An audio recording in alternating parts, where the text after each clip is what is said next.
Peter Zalmayev in Kiev. He's the director of the Eurasia Democracy Initiative. Thank you so much for joining us here on the show. Greetings. First of all, Transnistria today asking Moscow for help.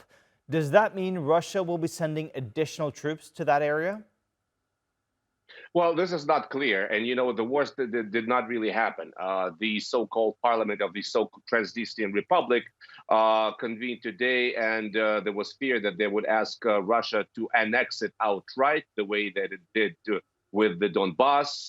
This didn't happen. They alluded to 220,000 ethnic Russians living there. They accused Moldova of hampering, the economy of Transnistria, but they stopped short of asking Putin to annex it. And Putin is in a bind here. Obviously, Transnistria does not share the border with Russia, so it's not clear how it would even happen. And I think Transnistria is more useful for Vladimir Putin to continue to provoke Moldova and to use it to prevent Moldova from drifting closer to the European Union. Moldova is the bigger prize for Vladimir Putin. And we are talking about presidential elections in Moldova this year. And Putin is escalating in Transnistria precisely to try to help his chosen pro-Russian candidates in that process. So I think this is what's happening. But it's also a way to continue to provoke the West and to try to scare the West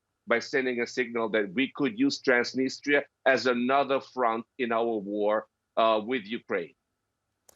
And Zelensky in Albania today, how much will potential support from the Balkan countries help Ukraine on the battlefield? This was part of the so-called Ukraine Southeast Europe summit, and this was the first such visit by Zelensky to that region since the invasion of February 22. The Albania, no matter its small size, is punching way above its weight. It's one of the top 10 countries by per capita that supported Ukraine. It's been a great friend all along.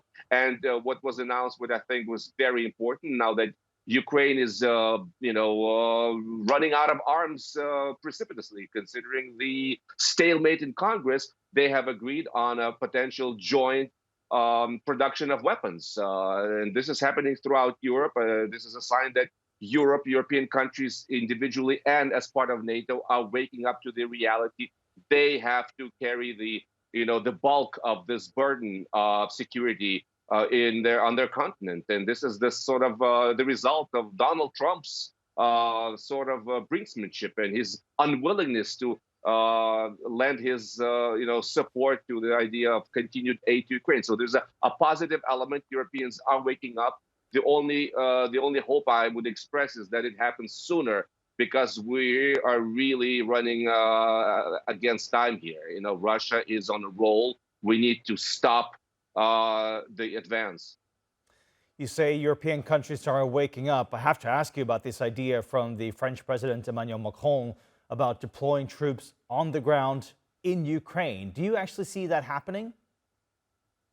I don't see it happening in the near future. I actually would disagree with the respondents in your segment, with the lady who said it was dangerous. I think, once again, it's more of a political statement. I think it's important.